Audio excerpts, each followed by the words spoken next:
Silver.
I never sent her a picture.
Good evening, members of the Board of Education, members of the administration public.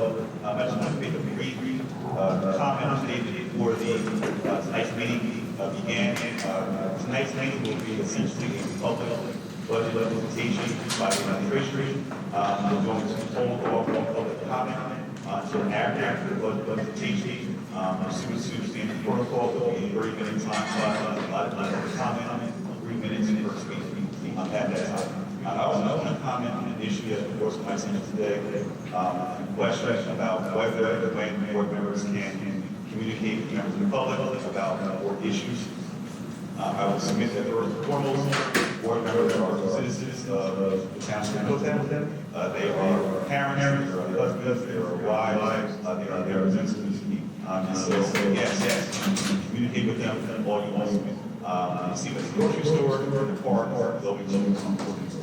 However, those same members are subject to what's called the Code of Ethics. The Code of Ethics is found in Section 19A statute in New Jersey that governs the education system. Transcendent every 111 or so school districts, every elected board member of the state of New Jersey. More specifically, Title 18A, Code 12, 4.1, the Code of Ethics board members. And it states in part that board members have the obligation to report concerns, questions, and issues about the day-to-day activities to the superintendent. They have the obligation to report the issues to the superintendent. The superintendent to investigate, review, and respond to that board member and to the concerns of each member of the community. Now, board members do have a first right to speech. And they can speak on their own individual personal behalf about issues subject to giving a very explicit, conspicuous disclaimer that these are my personal opinions, not on behalf of the board. But the reality is, you know, whenever they say something, you interpret it as evidence. And so sometimes it can be a very slippery slope for board members to speak, especially about issues of public concern and pending action, without separating what they know as a member of the community versus what they know based upon information that is confidential or protected by attorney-client privilege or protected by some other restriction on the Open Public Meetings Act that prohibits them, as much as they may want to, from sharing information with the public before the appropriate time before that privilege expires. So I just wanted to clarify that if one board member does not want to, because they have a certain type of ethical obligation to not mislead the public, to not use the issues, to not create more confusion based upon their being reported global information. Pursuant to applicable board policy, standard protocol throughout the state, the board president is the spokesperson on behalf of the board. And so, generally speaking, 9 times out of 10, if there is or should be a comment from any board member, it should be from the board president. And so any advice or restrictions otherwise are not meant to transparent. It's just meant to maintain the orderly operations of this educational institution. Thank you. Can I ask a question as a board member? Who wants to first your question?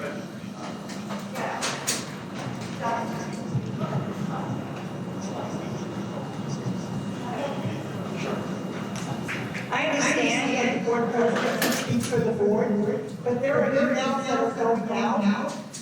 This is with information that I remember do not have. So how is that fair that you say you speak for me and I don't have that information?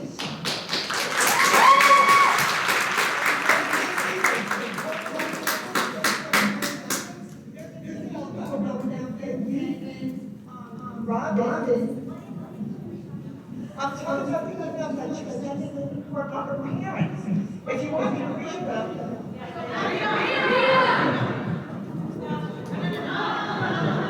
So just as a point of order, in respect to Mrs. Rogers, on your permission, Mrs. Minuit, you are respectfully out of order at this point in time. What I would suggest is that we proceed with the budget presentation to respect that. And we had similar conversations before the board president, so this is nothing out of order. So what I want to suggest is that this is not the appropriate part of the agenda for board member comments. There will be one later on, as there always is. I would suggest that this will be one with presentation to the superintendent, and the board can discuss governance issues, that's what it is, amongst themselves, at a separate forum, board member comment, that's all. The information you're coming out, I understand that the board president has the right to speak on behalf of the board, but the information that's going out, I as the board member don't have. And you didn't know about it.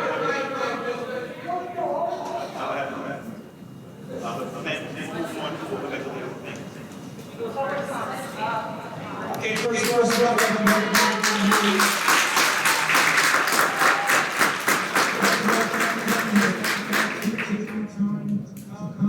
is listen to most pertinent information as it relates to our budget. This is our third public hearing on the budget. We're now tasked with our intention and to give detailed information on where we are and where we're going for our vote on March 18th. So without any further ado, I'm going to turn it over to Mrs. Doherty to begin the presentation. Thank you.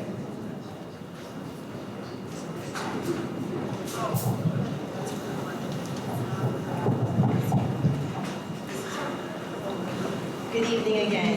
As Dr. George said, this is our third budget workshop where we've been going over the information for the 2021 budget. And just to recap, this process has been going on since basically the beginning of the school year. We have been working with the principals and the rest of the administrative team to come up with a budget plan for next year. We have had detailed meetings on those department and school level items. Website, so hopefully you've all had a chance to look at it. We've had many meetings internally to review all of the information to put together a plan for next year. And this is updated where we are as of today.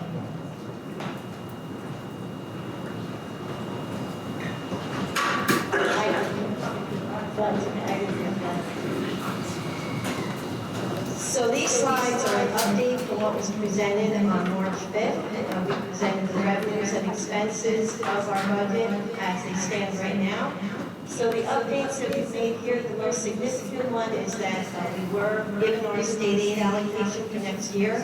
We had estimated a decrease of $850,000. The decrease is actually, as you can see up there, $880,035. So it's a little bit higher than I anticipated, but pretty much where we had thought it was going to be.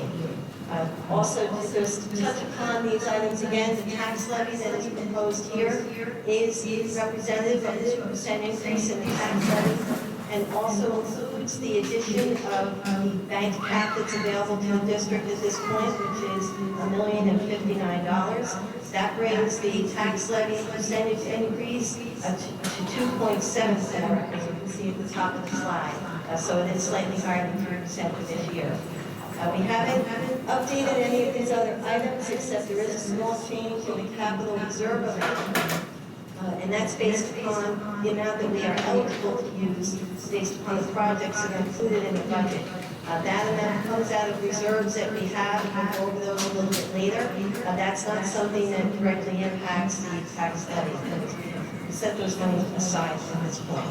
So based upon that, you can see the total revenues that we have projected here are $167,474,693. Going into our appropriations, we have things broken down by category. There really haven't been any major changes here. We have gone over some things again. We've adjusted some things, but the bottom line, and you'll see at the next page, is we're in the same place. We've made some small adjustments based upon, we clarified some of the tuition or some of the other expenses that we have, but they're really only in line with what we had presented at the last meeting. So going through those, on the second page here, you can see down at the bottom, we come down to a total expenditure projection for next year of $169,999,483. That's slightly lower than what we presented last time.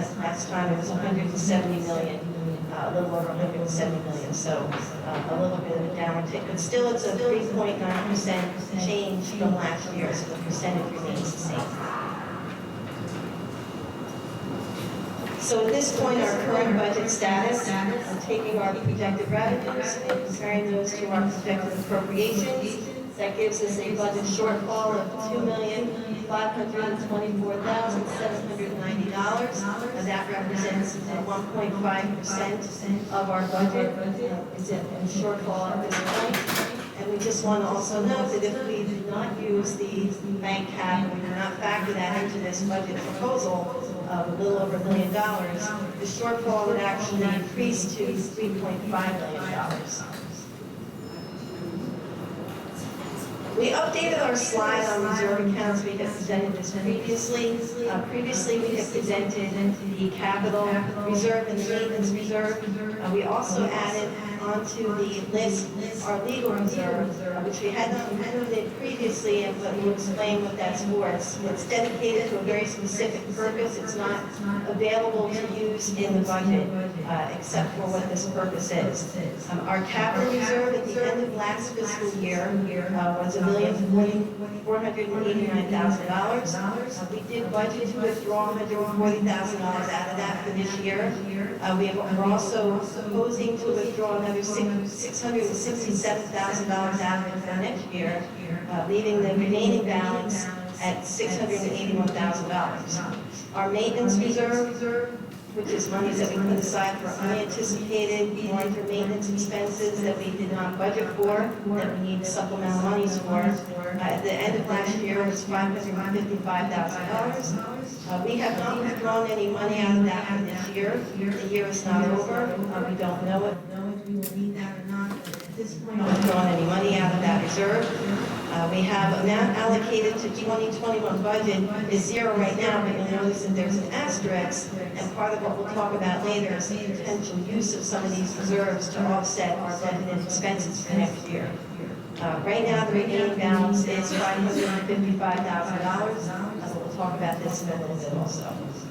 The legal reserve that we have listed here is $1,526,000. We did budget to add to that amount this year, the 1920 year, $763,000, which would bring the remaining balance at the end of this year to $2,289,000. That reserve, flip to the next page, where we talk about the individual reserves. The allowable balances of the capital and the maintenance reserves, you can see the numbers up there, $104 million and $7 million respectively. Those are the limits that are set forth in the administrative code. As you can see, we are nowhere near those limits. We don't have to worry about exceeding that by any stretch. The capital reserve cannot exceed the amount that's needed to implement the capital projects that are in our long-range facilities plan.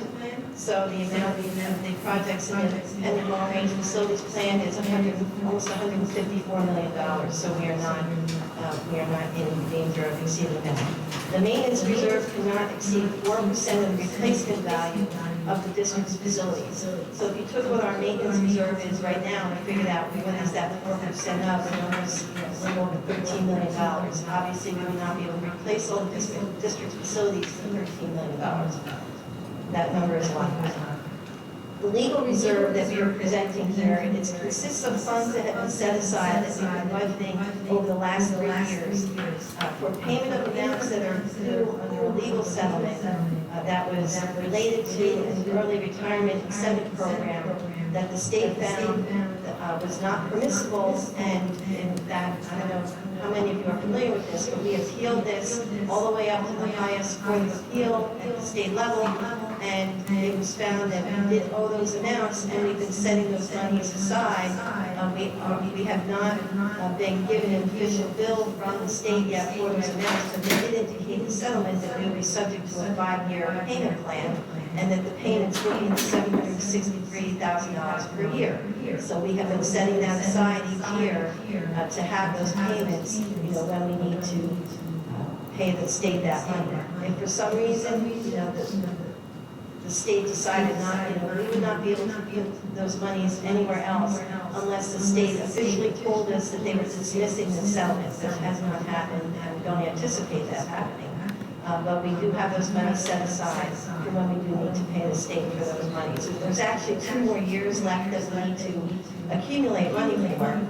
We have not actually included that in this year's budget in order to try to reduce our expenditures as much as we can. We've taken the position that we have 3/5 of the payment put aside at this point, and we have not included the next payment in the next year's budget. So that is something we'll have to contend with later on down the road when the state comes and looks for the money.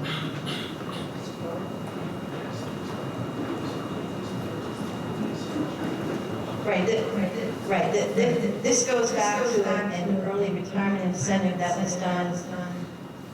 I don't remember the exact year, but I think it was 2007, 2008, something somewhere along those timelines. And it was the state did not contact us till several years later that they were looking into this and making this assessment.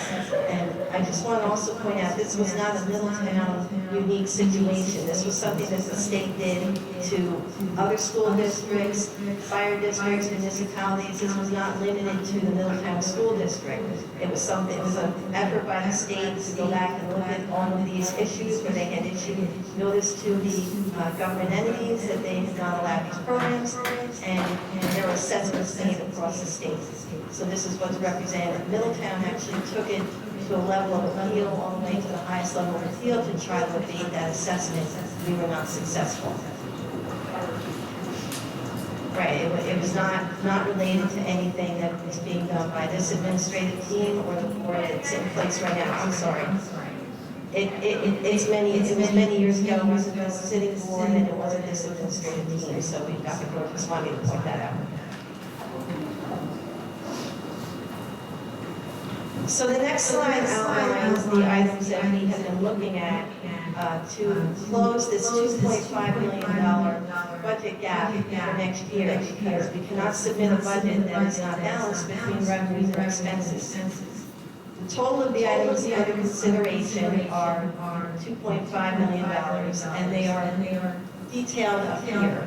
The first and the largest item on the list is the proposal that we've been speaking about for the last few weeks now, and had the meetings on the consolidation of Fort Monmouth and New Monmouth elementary schools, which we are projecting to realize an annual budget savings of $1.2 million.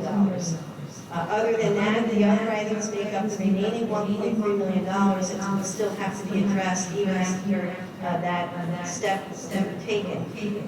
One of the items we are looking to do is to defer payment on one of the curriculum adoptions that we're doing for this year, the K-5 math adoption, a 30% deferral. That represents $225,000. That is something that will help our budget, but we just have to remember that that will now go into our 21-22 budget. That will be something that will be sitting there before we can start putting the budget together. We'll get this money because we will have to pay that. It's not a reduction, it's a deferral. We have proposed to reduce the replacement of the interactive track panels with smart boards by half, which would represent $224,000. These are not just to upgrade, these are to replace smart boards that are not functioning or functioning poorly at this point. A lot of our smart boards that are getting to an age where the functionality of them is being lost, and we're trying to work on a systematic replacement of those boards so we don't lose that capability in the classrooms. We also have listed here the elimination of the Dreambox program for $103,000. We are talking about eliminating elementary fitness clubs, $14,000. There is an increased requirement for recess and physical education at this point. So that's something that we're looking at as being something that we could possibly eliminate. The next item is the next biggest item on the list besides the school consolidation. That's an estimated reduction in health benefits. And we have the capital letters here very preliminary. It's a $500,000 item, but at this point we don't know if that's going to be realized. We generally are able to negotiate back down from our early budget projections to a lower number by the time we finalize our budget. But at this point, we have not been given any indication from our broker that the numbers are going to be coming down. And in fact, we were just notified this past week that the amount we have in here for prescription, or that we had budgeted for prescription, is it was actually too low based upon our current program, that the renewal came in higher. So we did include that increase in the budget for the updated numbers. But we are looking at other options and other scenarios besides renewing the things that we have now. We won't have those numbers probably for at least a few weeks, and it could even be longer as we work through all the options. So we did put this in here because we didn't want to ignore the fact that we could realize some savings here, but we're really stressing that this is not a guarantee. And if we don't realize, $500,000 savings, which would represent a reduction in the increase of a couple of percent, we're going to have to make that money up somewhere else. We talked about a little bit before the use of part of our maintenance reserve to fund the maintenance expenses in next year's budget. We have never done this before. We have kept that money specifically for things that we do not anticipate, so that we're able to address major repairs that come along. And we have used it a few times in the past, and when we've used it, it's been for significant amounts, a couple $100,000 at a time. And they've been things that just for a school open, that was over $200,000. We had a pipe issue here at High School North one year that we had to address, and that was, about $150,000 or so. So there's some big ticket items sometimes that come along that you just don't know that are going to happen right at that time, and it's what we use this money for. But we are proposing to use half of it in order to close some of this budget gap because it's available, but that would leave us with only about $300,000 left in that maintenance reserve. So based upon prior history, just one more thing could wipe that out for us, and we wouldn't have money to replenish it. We are continuing to look at how we could reduce athletic transportation. That's an area that we've been focusing on. Those costs have continued to go up over the past few years. And it's mainly due to the fact that busing is so much in demand at this point. It's hard to get contractors to commit to these routes, these route competition, and there's less and less bus drivers and companies that are able to do this work for us. But we are continuing to work on things like looking at schedules and looking at whether transportation is needed for certain events. We've even talked about the concept of establishing allowances per sport that they would have to use. We've been talking about all of these things and trying to reduce that amount where we can, but we don't have a finite number for that right now. We've talked about eliminating the Horsey Park trip for elementary students, and between the cost to Horsey Park and the transportation that we incur, it's about a $55,000 expense each year, so we talked about eliminating that at the elementary level. So based upon all of those items, that would make up the rest of the every million that we would be looking at. There are still many variables in the budget that we have to think about and keep our eye on. We just talked a little bit about the health insurance and the fact that we have estimated and have savings in that area, but we have budgeted now, but we have no guarantees that that's going to materialize. Personnel is another area that makes up a substantial part of our budget. We are still working on staffing and scheduling. We have not added additional positions that we needed to address enrollment in sections and so forth at the high school level primarily. We've been tracking all the elementary enrollments to keep pace with those. We don't know. We estimate or we roll up and we project what we need based on IEP next year. Something unexpected comes our way. We have to address with personnel. We need to add for that. We've also one of the other things that fluctuates every year is staff on leaves and our costs and we're doing an estimate in there based upon historic trends, what we need for substitutes. That is something that fluctuates from year to year. We've also been talking about previous budget meetings about the cost of implementing pending changes in New Jersey standards that don't exactly what the cost impact will be. Most specifically in the gifted and talented area, science standards, and the health and physical education regulation changes that are on the table. We've talked about facilities. If we have unexpected or unanticipated maintenance issues, and it won't be enough in our reserve to cover that, we would have that and absorb that in our next year's budget as well. In special education, we do project what our out-of-district placements will be, but again, if we have unexpected students town that we did not count in our budget figure for next year, that can increase our costs, and we have to find out a way to allocate the money for those expenses. And we also talked a little bit about athletic transportation, but special education transportation is something again that we project and base our budget based upon what we know at this point. If we have any new students who have needs that we have to fill outside of the district, those amounts to the expense, and that can cause us to increase our costs as well. I'm sure that all of you have read about and heard about the $50 million stabilization aid that was included in Governor Murphy's budget proposal last and I know there's been a lot of discussion about it. I just want to clarify a few key points to this concept. One is that our understanding and what we've read and talking to people about that these funds will be allocated based on district application and eligibility requirements right now are not known, but we just also want to bring to your attention that ICPAS applied for additional aid. The last time we applied, we were denied. The first time we applied, we did get some relief, but that was one-time funding, and it came right back out of our state aid the next year. So that's just something to keep in mind. It's a one-time funding source. Governor Murphy explained it as that. So we brought it in. Anyone who's getting this money, it's expensive for them that are offering costs. There's not going to be a funding source for that the following year. And the other key point is that the funds may not be available. You won't know. No district will know they would get funds until after their budgets have been finalized and plans have been implemented next year. So these are some key things to keep in mind.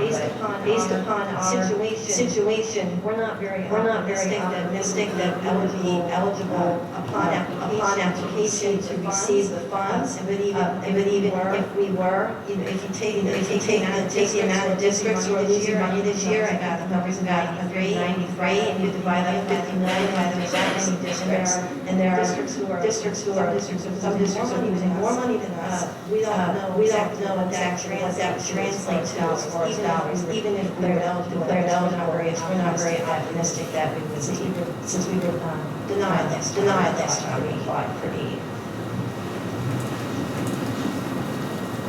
Another topic that we've been talking about and fielding some questions from the public is questions about, we did have a large state aid back for the 2010-2011 school year.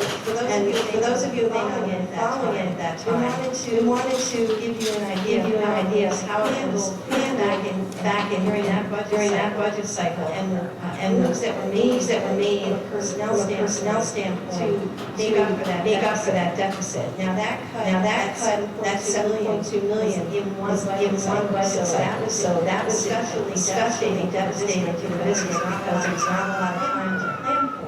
And a lot of personnel positions were eliminated at that time. It was 130 positions overall were eliminated from the budget for that year. And the makeup was primarily teaching staff, because that's the most staff that we have against the district. That's the biggest pool we had to pull from.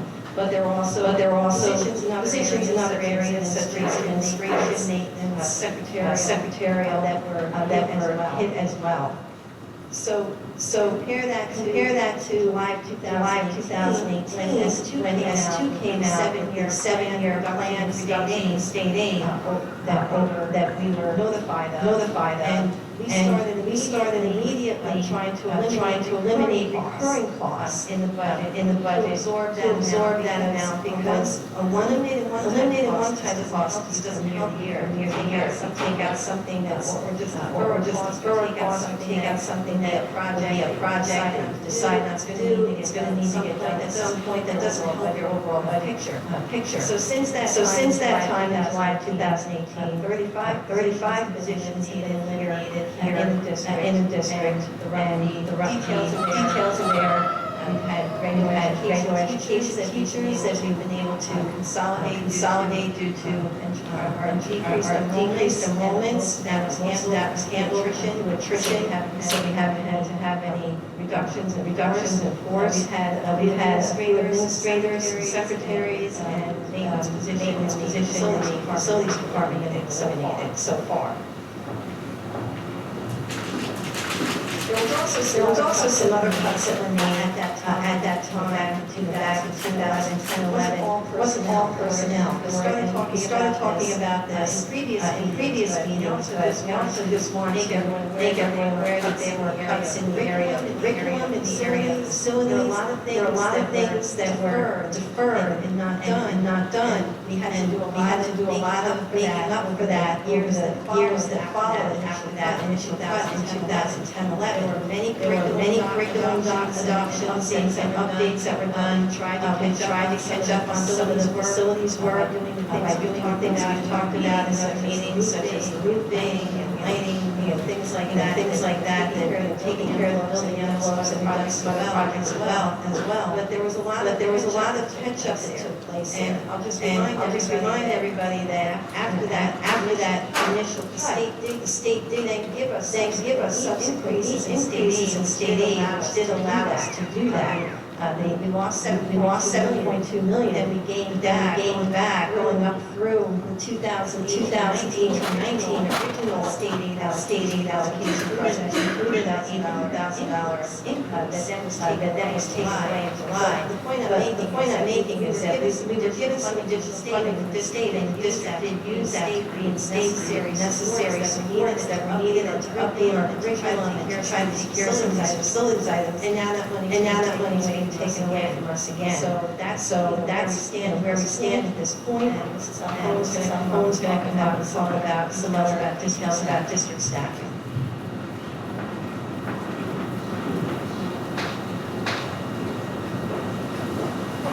Thank you. So, what we're looking at is a breakdown categorically of a report from the auditor, full-time staff members in the district. The first page, slide that you're looking at now takes a look at the instructional category. And as you see, and what Mrs. Doherty has already said, you'll see a significant difference in Pell versus the Pell listed there, because that was when that $70.2 million was cut from the budget. And then over time, as Mrs. Doherty also said, we started to gain back some of the losses that we had incurred in the personnel area from that initial cut. Some of the things from 2012 that were reinstated programmatically and in the form of instructional staff were special ed offerings, an increase in special class programs, middle school and high school electives were expanded, elementary technology, AP and dual enrollment courses, RTI, our response to intervention at the K-8 level, was implemented. And we still, after phasing that all back in over the course of those years, have 16 positions that we've still kept from that initial reduction in 2011. So that first page shows you the instructional components of that. The next two slides go into the student support services. Now these are all based on payroll coding, so it's important to understand that some of these shifts in numerics, especially in the administrative ones when I get to those, are because of how they're coded in payroll. So when you incur a title change administratively, you are sometimes coded differently under payroll. And that's why it shows up differently in this auditor's report, which is really important to understand as you start to look at some of these numerical changes. So this slide covers our support services. That phase back in also included middle school SACs being reinstated. We expanded our elementary guidance through the implementation of SBSSs, our social behavioral support specialists. We've also increased our security and now include security in all K-12 buildings. And even with all of those things being put into our personnel line items, we were able to still see a reduction of 2.1% in overall personnel from these categories, and definitely enhance some of the things we're doing overall. Our last page, which is where I just want to go back to that payroll idea, is you'll see that there are two administrative services categories. When we had our administrative reorg, which came on the heels of Achieve NJ being implemented, where there was increased accountability for staff evaluations, SGO approvals, PDPs. It was also on the advent of the Anti-Bullying Bill of Rights coming out, where HIB, harassment, intimidation, and bullying cases became prevalent in schools. Administrators have to be involved in those processes, and we also had the reconfiguration of supervisors to directors, and that's where that coding change came into play, because they are coded differently in payroll. So that numerical difference you see is from that. But again, I just want to reiterate that even with all of these mandates and these accountability pieces that administrators do handle on a regular basis, we were still able to reduce our overall administrative personnel by 4.1%. So we were able to keep pace with the ever-changing and ever-increasing accountability and do it with less personnel. So the next 3 slides, there's 3, one for each level, elementary, middle school, and high school. And this is based on the adequacy formula. The state puts out frameworks and guidelines for what is considered adequacy in the functioning of a school. So there are numerics that go along with this. Elementary schools are based on populations of 400. Middle schools are based on populations of 600. And high schools are based on populations of 1640. We've worked out figures to show you our comparison to those adequacy numbers. If we were looking at our elementary combined populations, our middle school combined populations, and our high school combined populations. Now, I want you to notice as we go through these slides, the smaller our footprint gets, the closer to adequacy and actually become below adequacy as we reduce the scope of our footprint. You'll see why through the numerics. So if you take a look at the elementary level, the first column shows you what is considered adequate for a 400 student elementary school. We've prorated that amount based on our 1920, that's our current population, in a footprint of 12 elementary schools. We took our student enrollment, which at the current time of running these statistics was 3,846, and for every 400 students within that number, you are allotted or you are considered running at adequacy if you have 1 principal, 27.2 instructional staff members, and you can see the breakdown in the first column. We prorated it based on what we would need to operate on that 400 student premise per school based on our enrollment. We then show you in the third column what our actual numbers are. And I do want to draw your attention to, some of the columns and how we are above adequacy. For instance, for every 400 person school, you should have 1 principal. Well, we have 12, but that's because our footprint is 12 schools. So we will never, in the current footprint, be able to meet this adequacy framework. Even with a projection of next year, and this shows with the potential for consolidation, we are still way beyond our footprint. Our footprint is way beyond the adequacy. You can see we are in instructional classroom teacher areas, well over 41.2 additional elementary staff, but that's because our population is spread out in such a large footprint that we have areas that are very saturated and other areas that are more underpopulated. So if you take a look, that's the elementary. The middle school goes through the same thing, but I do want to call your attention to, again, as we reduce our footprint, now we're dealing with 3 schools, we get closer to where adequacy is considered to be. Those numbers aren't as far apart as our elementary levels were. So you can see that we definitely are over a little bit in some of our areas in adequacy, and that really is looking at the instructional components, classroom teachers. So, when we get towards the high school though, the last page, if you take a look, the last slide, you'll see we are under adequacy, and you may say, like, how did we get there? Well, we're in a footprint of 2 schools. We have been very innovative in ways that we've been able to reduce some of the numbers of courses we have to offer by offering a larger vocational program, having that flex time embedded for students that are meeting the graduation requirements and haven't earned enough credits. So that has allowed us to decrease and actually fall below what is considered adequacy. And we're not running on inefficiency. We're meeting the needs of the students in the classrooms and operating in actually a very highly efficient manner. But as you can see, from a really spread out footprint to a more consolidated footprint, we come closer to adequacy. And those numbers kind of tell that tale, but they're important numbers to know because it is a portion of what our state funding is based on, that adequacy number.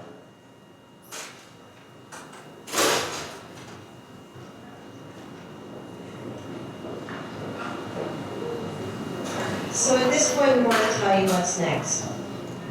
The next steps that we will be taking as we go past our budget workshop meeting tonight will be the board will consider and take action on the recommendation that we've been discussing to consolidate Port Monmouth and New Monmouth schools, beginning with the next school year. That will be a special voting meeting that's scheduled for next Wednesday, March 11th. After that time, the next deadlines that we have, or the next dates that we have, are the 2021 tentative budget must be submitted to the county office of the New Jersey Department of Education by March 20th. The board is scheduled to take action on the proposed tentative budget at its March voting meeting, which is March 18th. After that, the Department of Ed, the county superintendent reviews our budget. They'll get back to us and let us know that it's approved, and if there's any questions or comments they have on it. The public hearing and adoption of the final budget, once we get it back from the county superintendent, must be done between Friday, April 24th and Thursday, May 7th. The date of that meeting has not been set yet. Unfortunately, our April voting meeting does not fall within that time frame, so we will likely have a special meeting to approve that final budget during the range of those dates. So that is the remainder of the timeline for the budget process. Dr. George? Yeah, we want to thank everybody for participating in the hearing tonight. At this time, we're going to turn it over for public comment. The administrative team will take notes and, when appropriate, and when we have the answers, to provide you those answers and to the questions we have in front. So at this time, if we can formalize and come to Mike, if you can state your name and address, we look forward to hearing your thoughts and comments. Thank you very much.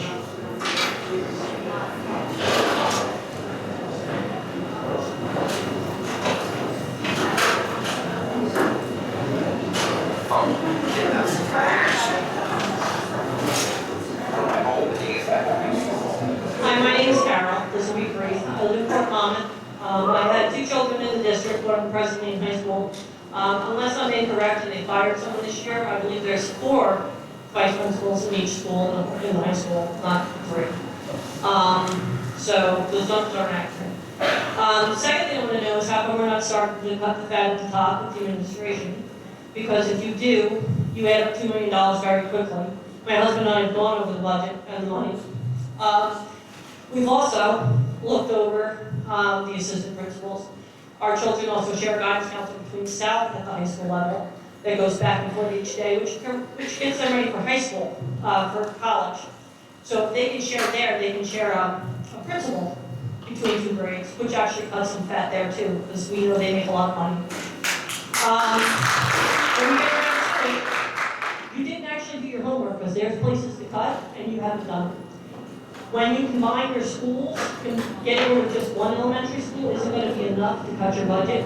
So I'd like to know, when you reduce this money, where you're putting the next set of kids when you put them in your next low-income resolution. Because you're not telling us the full story. I've been in this district long enough to see what they do and how this really works. So the whole story hasn't been told, and what you do with these Port Monmouth kids in 5 years, when you rezone them, is going to really affect them. You guys have not come clean. I know enough to know it's not the whole story, and I know those low-income housing is going in right next to Target, and you're going to have to do something with those kids too.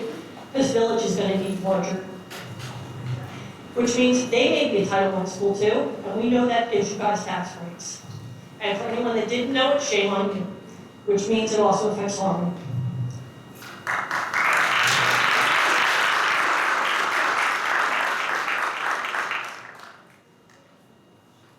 Hi, my name is Lydia Lilshado. I have a 13-year-old in Thorn, and 2 boys, 1 in Port Monmouth and 1 in Harmony. The district says it's focusing funding on Title I schools for class size reduction. With your proposal, Title I elementary schools in Middletown will be Monmouth, Bayview, Harmony, Ocean Avenue, and Leonardo. Still doesn't solve the overcrowding issue in the following schools. Fairview has a capacity of 313 and 286 projected for next year. Lincoln capacity 460 and 465 projected. Village capacity 401 and 367 projected. Nut Swamp capacity, 506, and 541 projected. Capacity numbers are from Schoolhouse Strategies. Projected numbers are the Board of Education from the 224 meeting. 3 of these schools feed into Thompson, which then feed to South, which we all know are the 2 schools paying the biggest price for Middletown school districts' overcrowding problem. We must take into account the developments being built around the township. As stated in your February 28th Q&A, projected pre-K to 5 enrollment for next year is 4,132 students, which is 299 students less than the building capacity for just 11 elementary schools, with Port Monmouth to close. As you stated in the Q&A, there would be no need for temporary facilities like trailers. At Village 35's development, the Angry Clown, there will be 350 units, both luxury townhomes and affordable housing. Further up the road on Taylor Lane, there are currently 12 single-family, 4 to 5 bedroom homes being built. As for the 31-acre Taylor Lane development itself, which is formerly called Heritage at Middletown, according to the developer's website, they are slated to have luxury townhomes open in spring of 2020. There will be 3 and some 4-bedroom townhomes. So going back to your argument that you have 299 extra spaces in what would be 11 elementary schools before you reach capacity, do you really believe that out of at least 350 village, 35 units, plus 12 single-family homes, plus however many units can be squeezed onto 31 acres on Taylor Lane, that there won't be at least 289 families with at least 1 child that move to Middletown Township, quickly eliminating the extra capacity you claim to have with Port Monmouth Elementary closed?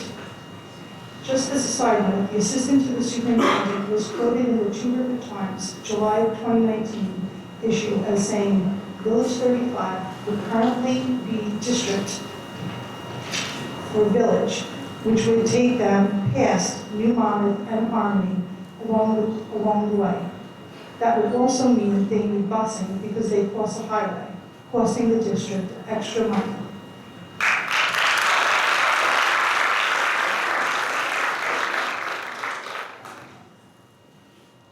I'm Aaron Minners, I'm a 4th grader at Port Monmouth and a 7th grader who's gone through Port Monmouth as well.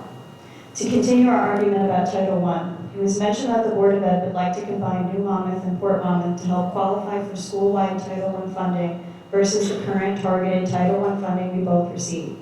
Has the application of intent been submitted for school-wide Title I funding? I did reach out to, okay, because it was told to us that Ocean Avenue is already, they're not submitted. Okay. And when was that application submitted? Right. Please, these comments, your questions, the administration. Here's the problem. However, just so you know, as an orderly process. I appreciate it. We don't want to take 3 minutes with the back and forth that you have work session. And so we're pausing it. We're going to ask your questions, make your comments. At the end of public comment, the administration will respond if they can. Here's my issue is that, and I respect the process, I understand it's got to be ordered, otherwise it's going to be chaos in this room. My issue is I need this question answered because we're going to run out of our 30-minute public comment, and this is a huge concern within our district. Okay, so my question is, has school-wide Title I funding, has the application been submitted? We're going to answer the question. For Port Monmouth? Answer the question. Fair enough. Okay, so school-wide Title I funding. The application was due February 28th. This is a year-long process. We have been told that Port Monmouth, the consolidation with New Monmouth, the goal is to make it school-wide Title I funding. Right now, we are targeted school-wide funding for Title I. If we get school-wide funding, it gives us money that we are allowed to use throughout the entire elementary school. Targeted means we can only use it for those kids that qualify for it. So just an explanation so everybody understands what's going on, because I don't think everybody gets what Title I means. So, school-wide Title I funding. If that is the goal for the consolidation of New Monmouth and Port Monmouth, this is a year-wide planning process. It involves a committee, parents, instructional staff, administrators, community members, non-instructional. It also involves conducting a comprehensive needs assessment, identifying goals and strategies, creating a plan, following with an annual review. NJ.gov's website outlines the timeline for this process that begins in September and ends in June. I understand that we can waive this process if an existing educational plan that includes similar pieces to a school-wide plan is already in place. However, how can we plan for school-wide Title I funding and anticipate the needs of a consolidated New Monmouth-Port Monmouth when that population has yet to coexist?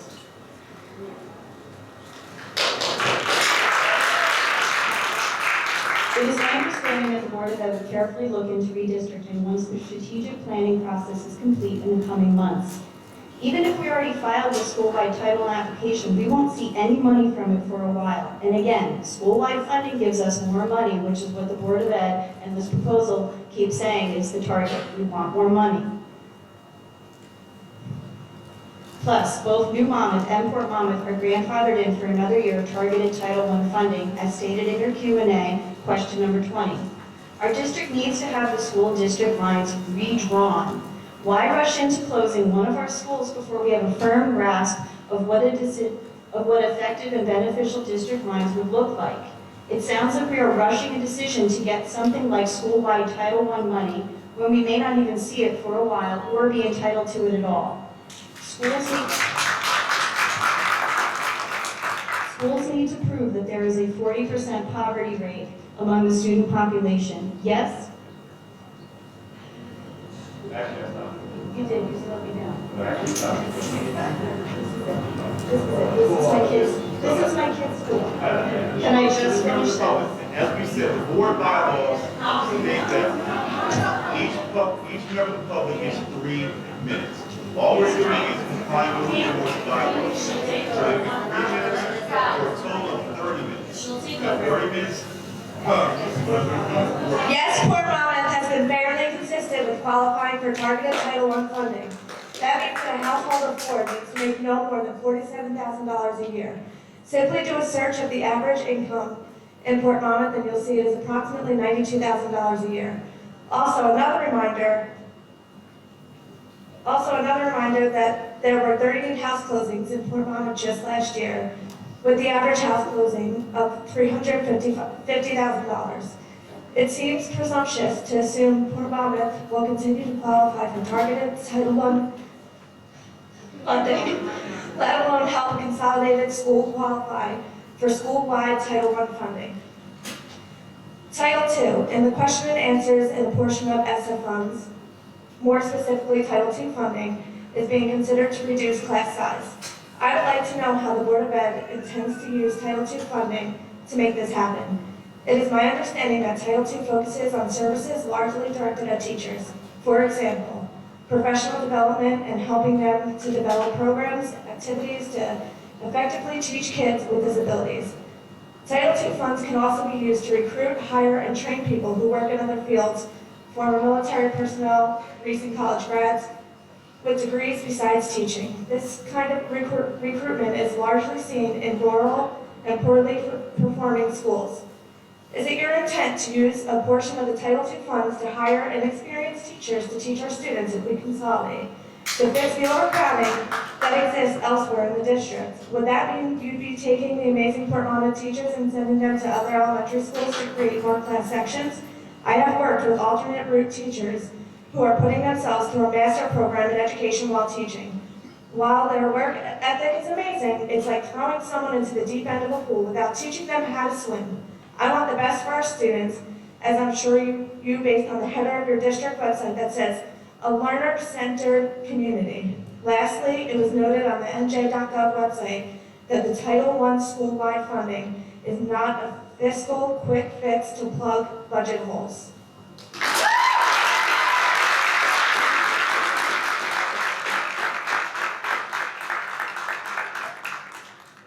I have a 3rd grader in Port Monmouth. In the updated Q&A, one of the possible outcomes of consolidating is lowering teacher-to-student ratios during core content instructions through a co-teaching model in the Title I schools.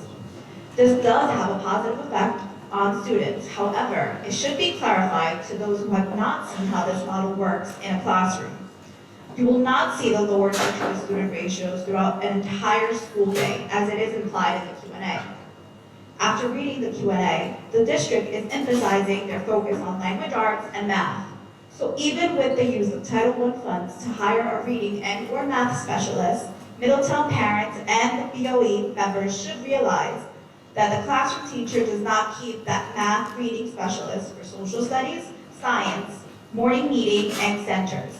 The specialist only comes when it is her or his assigned period with that class. So let's consider the 4, potentially 5 kindergarten sections that may be housed at a consolidated New Monmouth. If Title I funds were used to reduce class sizes to the cap of 25 students, here are some of the things that classroom teachers still must do with that co-teacher. Without a co-teacher. Must give 25 individual reading assessments multiple times a year, communicate with 25 sets of parents via phone or email, keep anecdotal notes on 25 students year-round, monitor bullying on the playground for 25 students, speak to the individual needs of 25 students during 25 individual conferences, and the list goes on from there. So yes, co-teaching with a specialist that Title I funds have paid for is helpful. However, there's a lot more that classroom teachers must be responsible for, and while we have faith in the staff at Port Monmouth and New Monmouth that they can handle all 25 students, why should we close a school and force them to?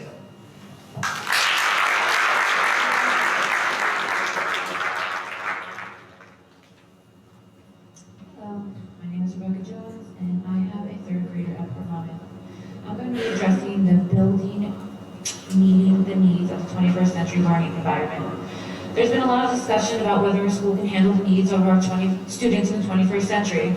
First, our school helped the district earn a silver level, future-ready distinction from the state of New Jersey. It measures how prepared we are for STEM education and new technology. We were even prominently featured in one of the Future Ready certification videos posted on the Middletown School District website. Our district served almost as a mentor for other districts in the state. If our school does not meet the needs of our students, why would we be highlighted for the public when they visit our website? There have also been questions about whether we have facilities needed to meet the needs of our kids, more specifically, the all-purpose room. If you follow our school on Twitter, you will see that Ms. McCormick hosted an amazing whole school morning meeting recently, as she does at least once a month. There is never an issue of space. The same goes for assemblies and even concerts that parents attend. During a recent meeting with the assistant superintendent, she cited a potential issue with meeting a state mandate that says 150 minutes of physical education must take place during a school week. When asked if those minutes could also be accumulated during recess and health, her answer was no. After reaching out to a cross-section of teachers in Fairhaven School District, Fairview Elementary, Hillside School District, Highlands Elementary, and Phillipsburg, all of those teachers and a principal have been meeting the 2014 issued mandate through health class and physical education class with no problem. They also complete these minutes during gym in an all-purpose room. It is also worth noting that all the other elementary schools in Middletown use an all-purpose room and none of them are being called into question. The ADA compliance has also been brought up. No, our school is not ADA compliant, but ADA does not require that we make building modifications that would create an undue financial burden on the school, especially when other schools in the district can accommodate those with special needs. It is far from a perfect solution, but it's not illegal. However, if you close Port Monmouth School, there is no turning back. If the board somewhere in the future realizes they did want to reopen, then the school would need to be made fully ADA compliant. Lastly, our district has faced potential school closings before. Back in 1995, 5 district schools were facing closing because the board said that these schools need between $70 to $100 million to bring them up to state regulations. It was quoted by the former superintendent that it would cost too much to bring the 90-year-old school up to current building and education codes. Obviously, the board found another way around the closings. Just imagine what our district would look like today with 8 elementary schools and 2 middle schools. I know you have deadlines with the state, but this decision is so much more than this Board of Education, and the parents standing in this room. Closing Port Monmouth School will have an impact that will reach far beyond this generation of students.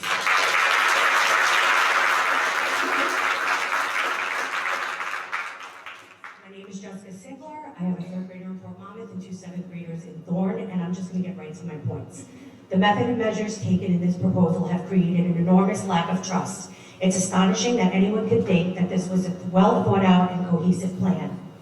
It has been said by the administration that a school closing was mentioned in prior meetings. This is a lie.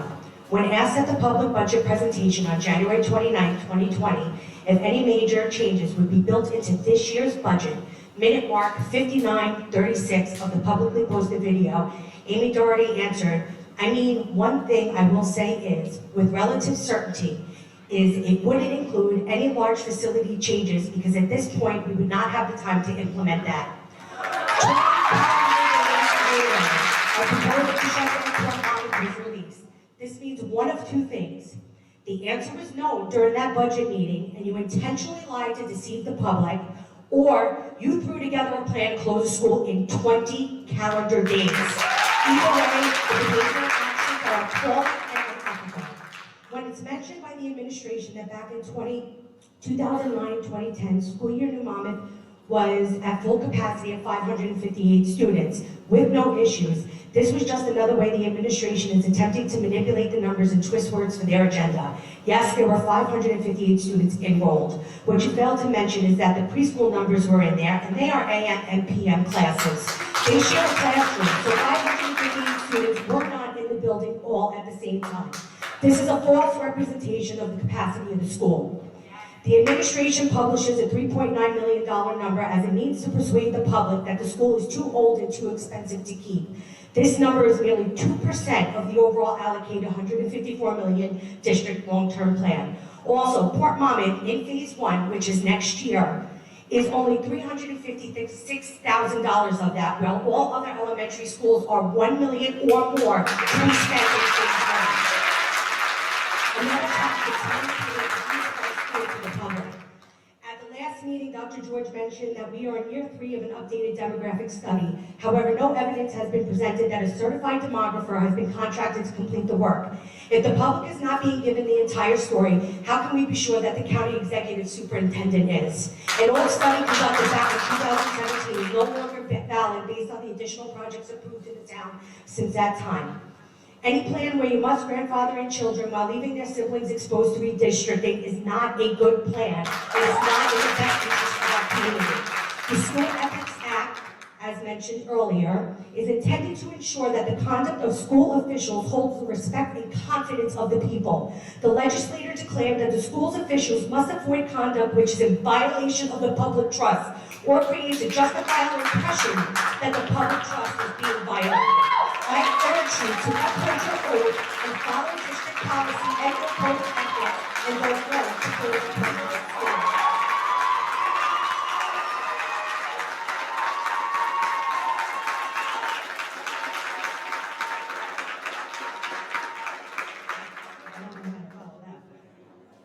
My name is Jen Soto. I live in Port Monmouth. I have had 3 children attend Port Monmouth. Although I do not currently have a child enrolled, if a decision is made to close the school, it will affect me. I am concerned for my town. I am concerned for my friends with younger children as they will be directly affected. I would like to speak directly to the board.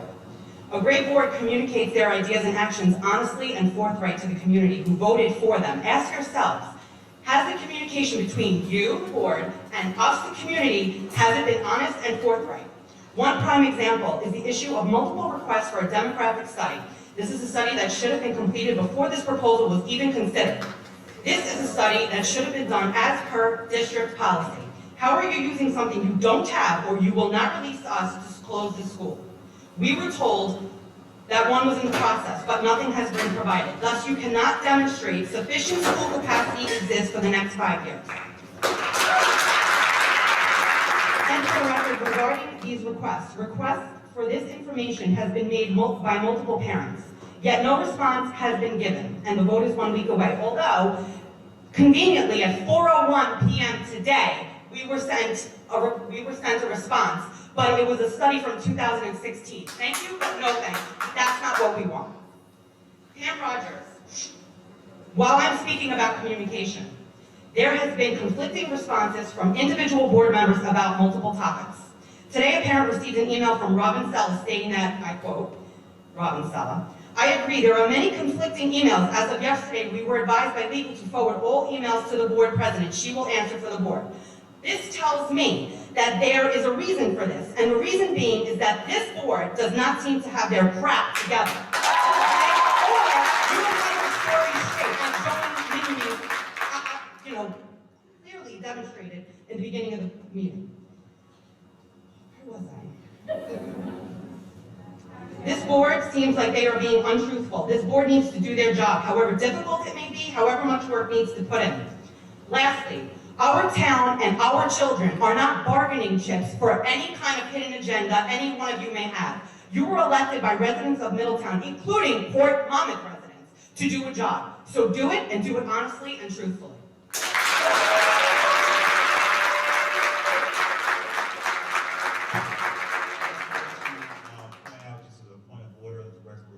Public comment started at 7:51 p.m. 30 minutes from that would be 7:20, 7:19 p.m. We're going to have the young lady in the green shirt be the last speaker. So the people online now can continue their comments, but I just wanted to point that out. That the lady in the green with the pretty scarf on will be the last speaker. Thank you.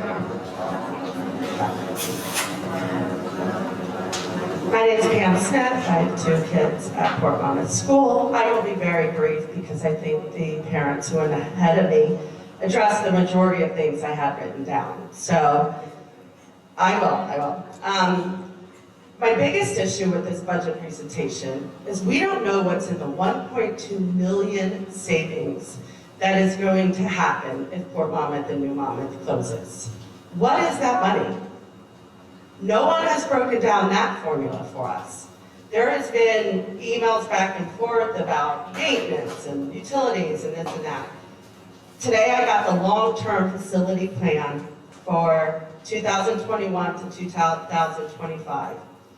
Port Monmouth School in the long-term plan is budgeted for $350,850 for next year. What is the rest of the 1.2? And from what I understand, this is items we want to do, not have to do. When I look at your maintenance plan that you submitted to the state, the minimum annual target expenditure for next fiscal year for Port Monmouth School is $7,365. What is the rest of that money? The long-term facility plan for the entire district for next year is $61,400,000. Port Monmouth is $356,000. We've known about S2 since 2018. I am dumbfounded how we're in this position to find $1.5 million this year, and it's a surprise. We've known since 2018. So our easy answer is close the school building. We don't know what that 1.5 million savings is. We're going to uproot all of these children instead of doing the right thing, which is find the money. This is a known issue since 2018. We should have been doing better as a district, as cutting back any expenses we could to save a school.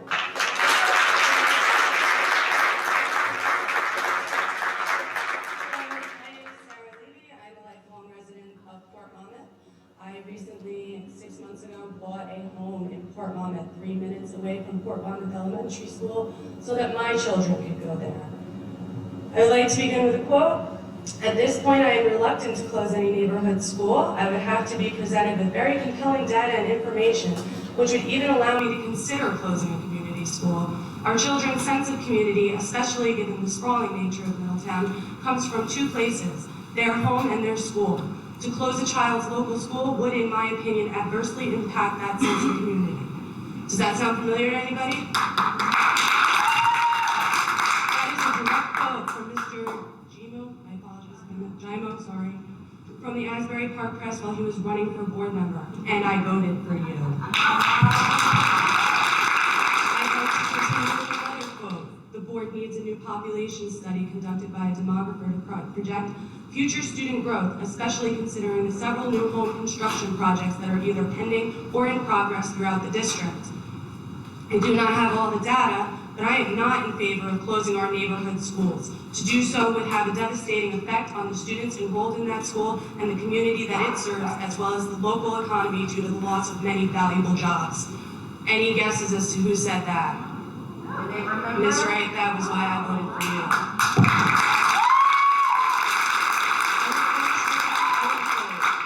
I have voted proudly in every local, state, and federal election for the last 17 years at my polling place at Port Monmouth Elementary School. If you vote to close this school and will go to my polling place, then I will vote you out.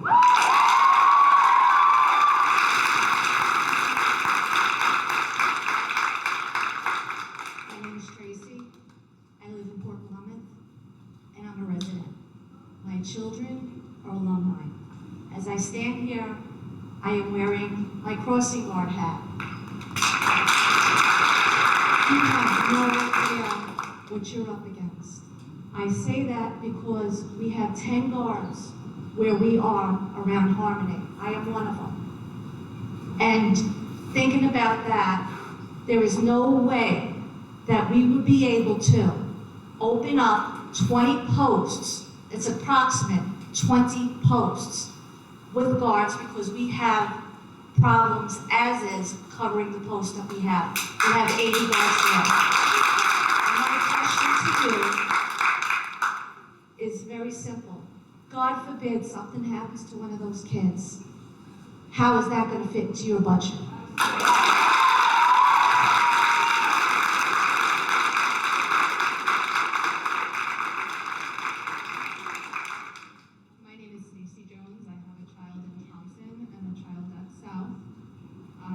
My question is related to something that seems almost contradictory in the budget presentation, and I just want some clarification on it. On one of the slides where you were discounting or documenting all of the reductions proposed, one of them says reduction in athletic transportation to be determined, and it's been very generic. Then on the slide right after that, you say anticipated possible costs that you don't have accounted for in the budgets, and one of them is unknown increases in athletic transportation. So it's contradictory in and of itself, first of all. And second of all, in terms of the reduction in athletic transportation, what kind of reduction are you talking about proposing, and for what athletics within the district?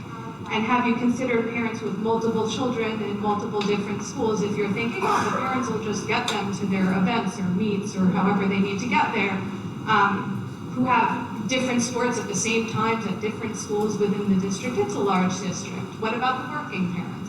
I don't have any picture of what that line item means, and I think that it was contradictory slide to slide, and you really need to clarify what that is, and take that into account. I don't think it's reasonable to assume putting that burden on the parents to get all the athletic kids to where they need to be in this type of district is a reasonable thing, and maybe that's not where you should be making a cut.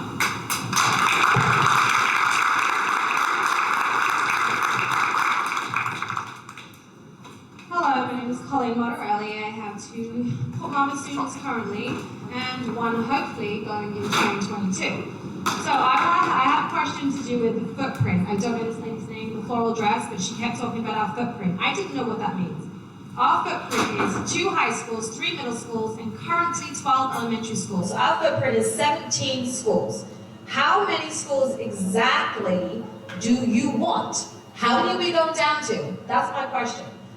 Now, so your long-term facility plan, that's what I want.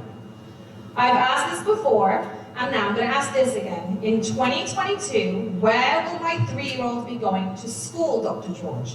According to what I read in your frequently asked questions site, we currently have your great-grandfather in this year's kindergarten, which is the 1920 school year, not the 2021. That's what's written on your thing. So, Please tell me, in 2022, I'm not going to be driving to one elementary school to pick up my 5th grader and a completely different school to pick up my 5th grader. I also read on the district's site that it says that our current district capacity is 4,684, and once we combine schools, it goes down to 431. And so we're going to have 299 students under capacity. If we make up those numbers, we will then go into trailers. Really? Trailers? That's what our kids are going to be going to? That's not a large number, 299.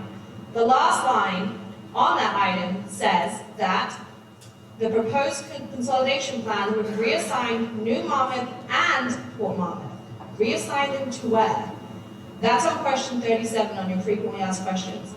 Mrs. Rogers told some folks that we will be able to choose our school. Is this true? This opportunity that you keep calling it to move the whole school as one family is utter nonsense. This is proven in the fact that no long-term facility plan has been offered regarding us as a whole in the future, and only grandfathering this year's kindergartners. I do not want to have to go through this again. Why do it this way? Is it that you're waiting for the new buildings and the new homes to be finished? Are our children just seat warmers until they're needed for those future Middletown children? You will soon redraw the lines and redistrict, I'm sure, and I bet us pesky Port Monmouth families will be moved once again to new schools. I also read that if we do merge, that New Monmouth will have to possibly plan for a new parking lot. Where are they putting that? We're taking away the field? Good question. I don't think any of you are not smart, but you clearly think that we are. Many of us have asked the same questions repeatedly, including mine. What is your long-range facility plan? All you're giving us are quick fix plans that lead us guessing to what's coming next. Closing down our school is not fixing anything. And again, I'll ask, how many schools are you planning to reduce to over the next 5 to 7 years?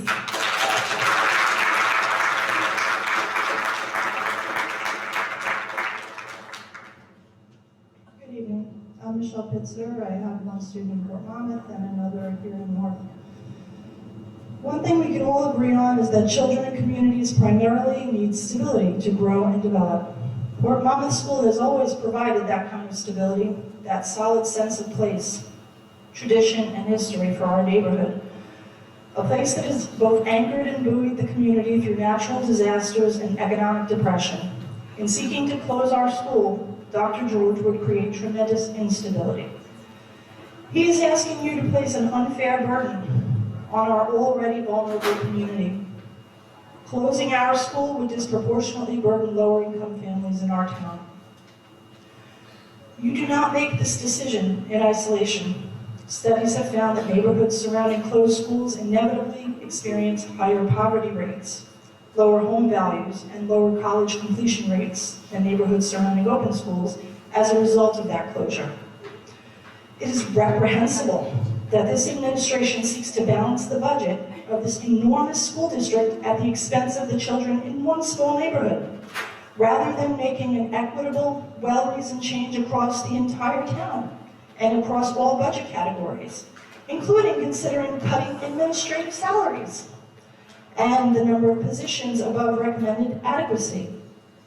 With this in mind, the board must take a more holistic approach to this problem, one that is equitable and extends beyond the numbers on a page, which have been provided by an administration with only one clear agenda: to trim the fat, as Dr. George would so callously said. In this case, you can clearly see that the numbers fail to capture the complicated reality. It simply cannot be reduced to a bottom line. Please, consider alternatives that do not create instability in Port Monmouth. There should be no rush to make such a move in light of the fact, as Jesse said, it was stated in a recent BOE meeting that no major building or facility changes would be taking place this year.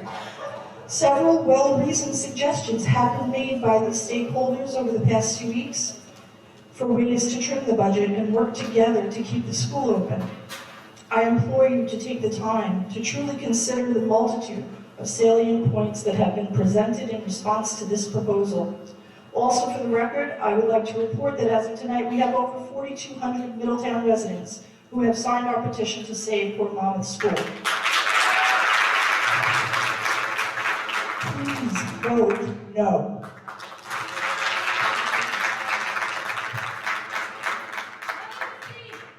Sorry, at this time, sorry, public comment. So I'm sorry, public comment. I made an announcement over 10 minutes ago saying that the young lady in the green was going to be the last speaker. Pursuant to the Open Public Meetings Act, a portion of every public meeting must be set aside for public comment. That portion has been set aside. Sir, you were not in line. I ask you, please have a seat so you can move on to me. Okay, sir, I'm going to ask you for a second time. Please have a seat and not disrupt the orderly operations. Thank you. That's your chief. Okay, at this time, we are going to try to answer the questions that we can. Any question that does not get answered tonight, we will review all of the information that from this video, and we will update our information as it relates to our frequently asked questions. I will start by saying that the frequently asked questions information on the website is accurate.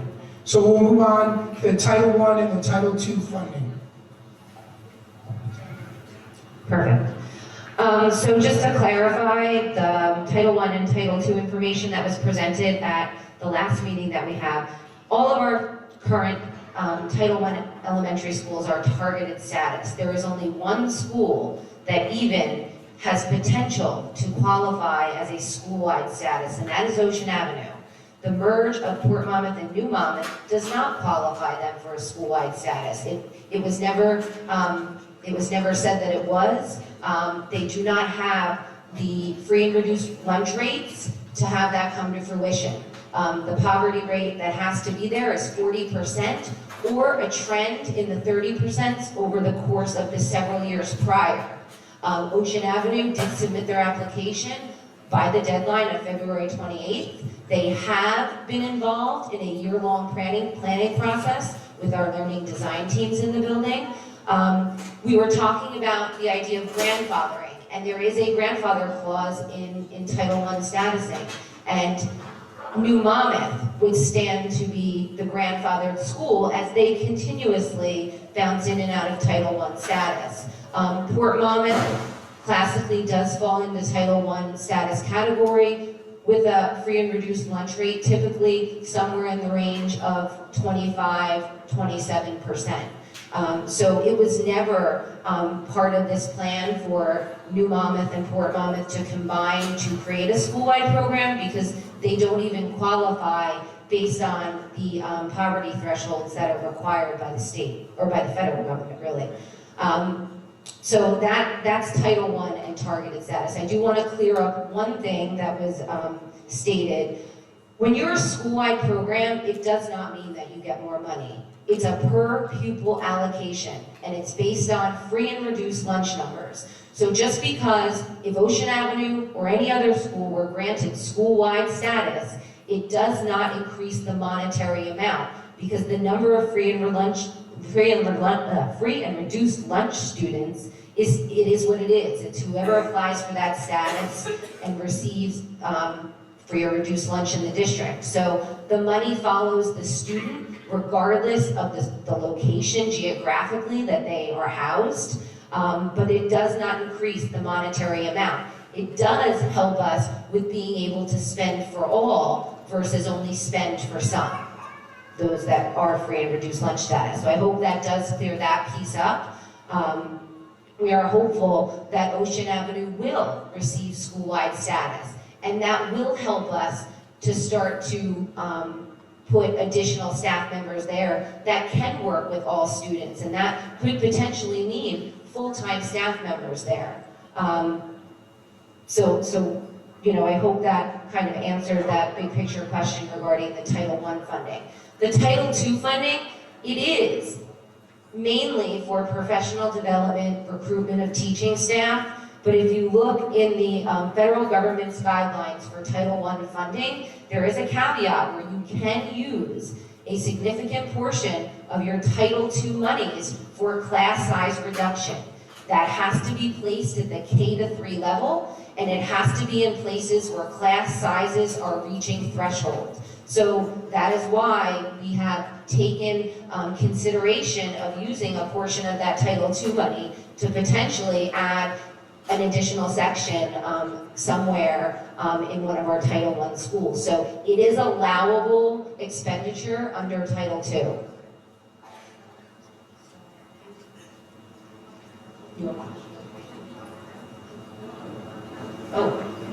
Oh, the class size. So the idea of the reduction in class size by adding co-teachers and supplemental staff in the form of potentially specialists or co-teachers in a classroom is a trickle-down kind of product of potentially the consolidation. We would be taking 2 of our specialists offline in that building, but potentially maybe even being able to repurpose them somewhere else.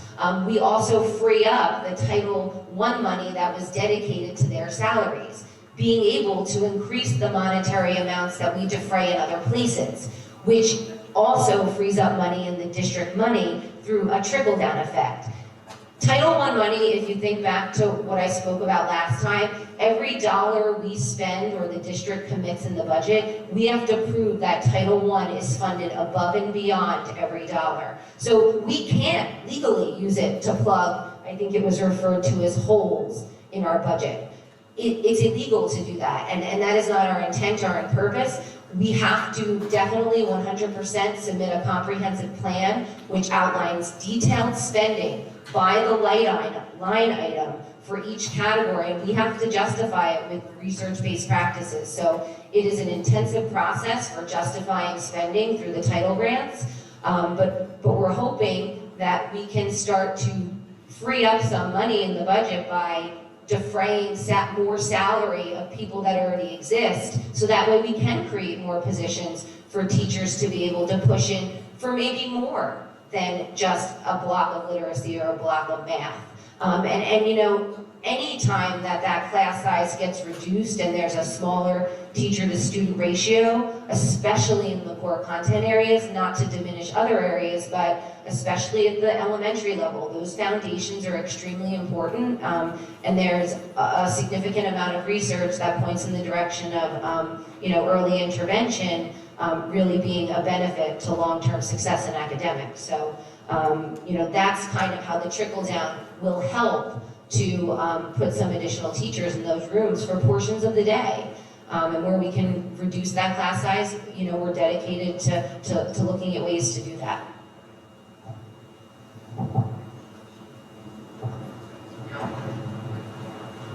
I just wanted to address the comment about the physical education.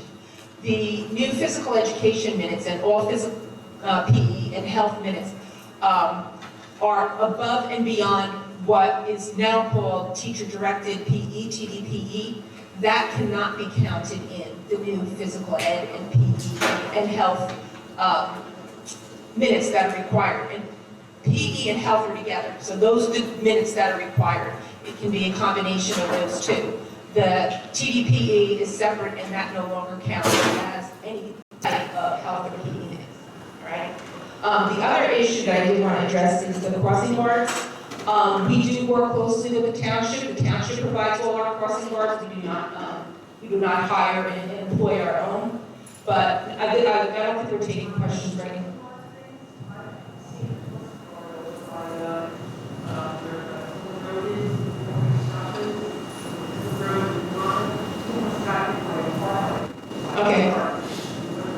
Okay, I just want to finish this.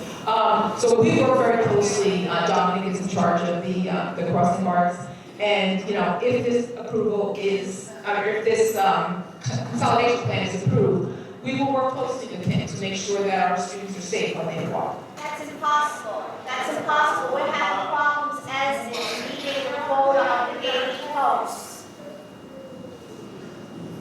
They don't care. No, they don't. But when the government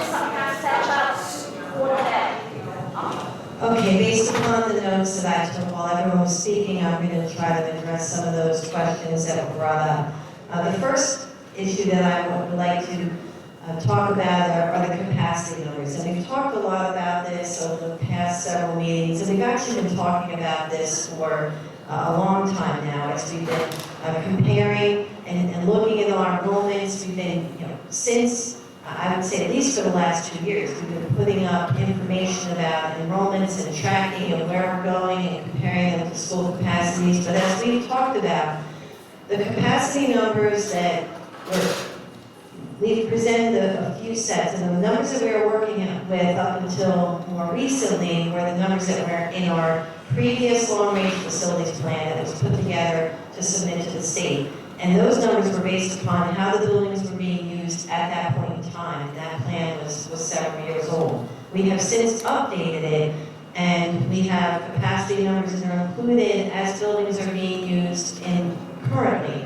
But in the last, I believe it was the last meeting on this consolidation plan, we also walked through taking a look at the buildings and what the capacity numbers are, using them as we would propose to use them. For example, there's some classrooms that, particularly like in New Monmouth, if they're currently being used as pre-K classrooms, they're limited to a certain amount of students. If they're used for a regular K-5 classroom, and you can put more students in it. It doesn't mean that the classrooms are undersized or anything. They're full-size classrooms, but just by the nature of the type of class it is, they don't generate capacity out of as many students as using it as another type of classroom. So those numbers are numbers that will fluctuate based upon the use of the building.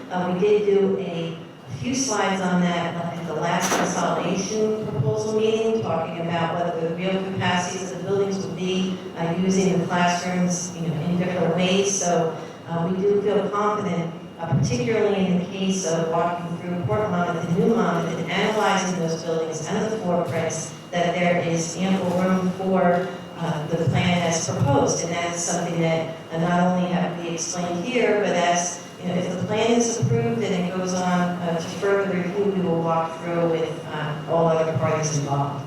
Another topic I'd like to hit upon is the topic of the demographic study. Just to reiterate what we have discussed in previous meetings, we had a T&M Associates, an outside consulting firm, do actually 2 studies for us. One was the one that was referenced previously in the comments in May 2016. They also did an update in 2017 to extend it out further, and we have been analyzing our actual enrollments compared to those numbers, and they have been within a percent or a few percent of accuracy each year. And as we pointed out, even looking at the enrollment, particularly at Port Monmouth, the enrollments are actually lower than what the demographer had even projected. So we don't feel that those have proved not to be something that we can rely on. We have talked about the fact that as part of the outcomes of the strategic plan, we will be getting another enrollment projection to take us even further out. But we still are in the middle of the period of years that were covered by the previous one that was done by an outside demographer, and we have been looking at that. Another thing I want to hit upon is there seems to be some cross references to savings and numbers regarding the savings that would be generated by the proposal to consolidate Port Monmouth and New Monmouth. The number that we've talked about and was presented as part of our budget presentation tonight would be the annual operating savings of $1.2 million. That does not incorporate any of the potential items that would be in any type of long-range facilities plan or any large capital improvements. Those are strictly operating costs that would be saved. All the other costs that would be for capital type improvements would be in addition to those operating costs that were presented. So I just wanted to clarify that. And we did have, and I'm not remembering, I'm sure it was the first presentation that we went over on this. It was, I heard comments that we have not detailed the 1.2 million, and I know that there is information up in the presentation on that. But just to recap, it's primarily personnel savings based upon efficiencies. It is up on the website, and that would total about $1,150,000. The remaining $50,000 was made up of a few items that would include utilities, insurance, repairs, and maintenance. So we did also factor in an increase in transportation costs that we may need when it's not positive that we need it, but we put it in there just to be conservative. So that is all available for everyone to look at. But that, just to be clear, that $1.2 million does not include any capital expenditures that would be made on the building going forward. I think another woman referenced the M1 and was throwing out some numbers on our annual facilities report that's filed, and I don't have that report in front of me. I'm not sure if you have it. I gave it to you. There is, I believe the number in there was, I don't know where you were reading the 7,000, but there were annual costs that were included there. I thought the numbers were more like 21,000 or 30,000, but I just want to point out that those are just strictly maintenance supplies and contracted services. It doesn't take into account any personnel expenses involved in that, and also doesn't take into account any capital expenditures. So the numbers that would actually be saved, and we had included a little bit higher number in our projection of the annual operating costs for repairs and maintenance. But it wouldn't necessarily tie back in exactly with that report, because that's a limited scope. That's what's reported on that report, which we're required to submit to the state every year. The comment that was made about athletic transportation and the slides being conflicting, just to give some clarification to that, we talked about trying to decrease athletic transportation, and I know we also did talk about having to deal with increases, and I guess probably the best way to say it is we were trying to manage the increases, because the increases have been going up over the past few years, and we are trying to reverse that trend. We may not be able to actually cut the cost of the transportation, but we need to keep it from stopping, to going up every year a significant amount. So really, probably a better way to look at it would be to manage the increases. We need to try to find a way so it doesn't keep going up more than the pace of other items that we have in the budget. As far as the comment about major facilities changes, I know that we were talking about, when we were talking about the budget, we will not have time at that time to put together a major facilities project on any of these buildings, and we are not proposing that in the budget. We do not have any major facilities capital projects for any of the buildings proposed for next year's budget. The facilities project list is not that robust. I mean, it's, we're funding $660,000 or so out of the capital reserve, and that encompasses smaller type projects in a variety of buildings, but we don't have anything large scale planned for next year that would impact our facilities, so we have not proposed that. Trying to think if there's anything else I need to hit on. I think those were all the questions I had. I was trying to answer everything, so I don't know if Dr. George, if you had anything else.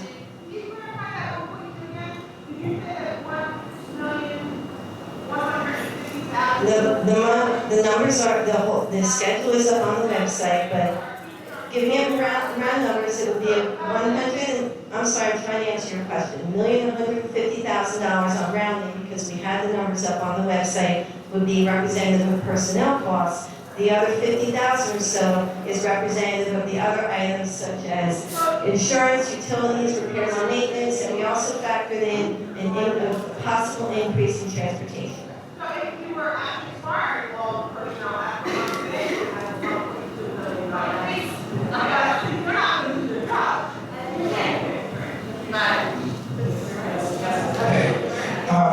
At this time, a couple of questions I'd like to hit on before we turn it over to the board secretary to close out the meeting. Question on the parking lot. So the parking lot is consistent in size and configuration with both Nutswamp and Lincroft. It will have significantly more students next year than we will have at New Monmouth. The question about our outstanding programs like Future Ready, the statewide highest level of certification, silver with distinction, one of only 4 districts in the entire state of New Jersey. And when we talk about reducing our footprint, part of what we're trying to do is achieve long-term financial sustainability for the district so that we can continue to maintain the outstanding programs and services that we have currently. Another question, as it was brought up, as it relates to a walking status and potentially other schools as referenced on our frequently asked questions. So the way we have that set up currently, if on a case-by-case basis, based on geographics, if there is someone that's zoned to go to a school currently and they choose another school because of class sizes, because that school has lower class sizes, although they are responsible for the transportation, but geographically it's closer, it may make sense on a case-by-case basis. That is something that we already entertain in all 17 of our schools. So I think from that standpoint, that answers all the questions that we can do at this time. And so, no, I think the intention, I'll turn that over to the board attorney to answer, but our intention was to make sure that we, the administrative team that were making the recommendation, answered all of the questions at this time. Thank you, Dr. George. Ladies and gentlemen, that concludes the administration's presentation of the budget this evening. Madam President, is there a motion to adjourn the meeting? Okay, motion made by Ms. Stella, is there a second? Motion been properly moved and seconded. Madam Board Secretary, roll call, please.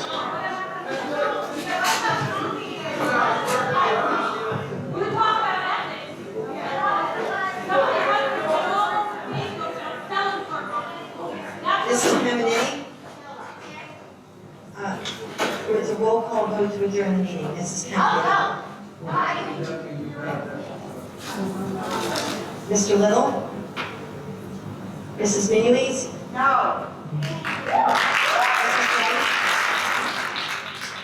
Mrs. Stella? Mrs. Rogers?